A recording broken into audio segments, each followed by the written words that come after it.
Bonjour à tous, Parashat Pinchas. Akadosh Baruch Hu ordonne à Moshe de distribuer la terre d'Israël avec une liste de gens.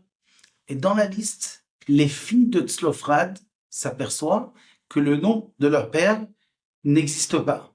Ils sont partis voir Moshe en lui demandant pourquoi on n'hérite pas de la terre d'Israël.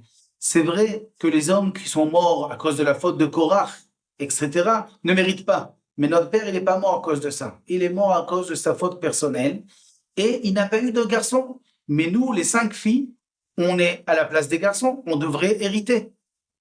Mon cher Rabbeinu a demandé la question à Kadosh Baruch Hu, et Kadosh Baruch Hu a dit effectivement, s'il n'y a pas de garçon, c'est les filles qui héritent. Quelle était la raison pour laquelle leur père Tzlophrad est niftar? Le parashat Vashlar Lecha nous raconte qu'il y a un homme qui est sorti couper du bois le Shabbat.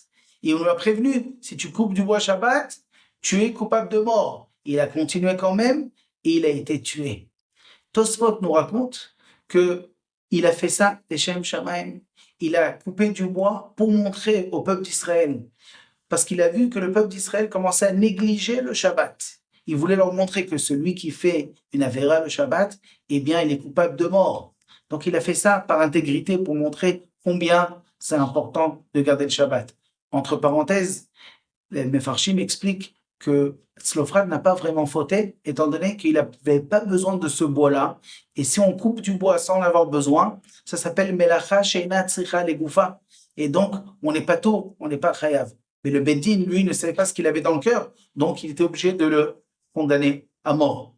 Cet homme-là, on le retrouve autre part. Sans le savoir, c'est le Harizal qui nous le dévoile. Dans la Gemara, dans le traité de Shabbat, la page 150b, il est écrit là-bas une histoire d'un chassid qui sortait le Shabbat et qui a vu que son champ, où il y avait une barrière tout autour, il y avait une brèche. Et il s'est dit dans sa tête qu'après Shabbat, il va réparer. Mais après, étant donné qu'il était chassid, il dit, ça se fait pas que moi, en tant que chassid, un homme pieux, j'ai pensé à réparer pendant Shabbat la barrière, même si je voulais le faire après Shabbat. Donc il s'est dit, je ne vais jamais réparer cette barrière.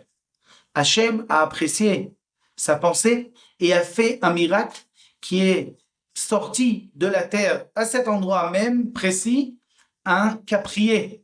Ce caprier-là a donné 3 sortes de fruits et non seulement il a eu grâce à ces fruits-là une parnassa jusqu'à la fin de sa vie, ça a fait aussi une sorte de barrière gratuitement sans qu'il ait besoin de la réparer. Et le Harizal, je précise, dit que cet homme-là, ce chassid-là, c'est Rabbi Yehuda Bar Ilai, qui avait en lui une étincelle de Tzlophrad.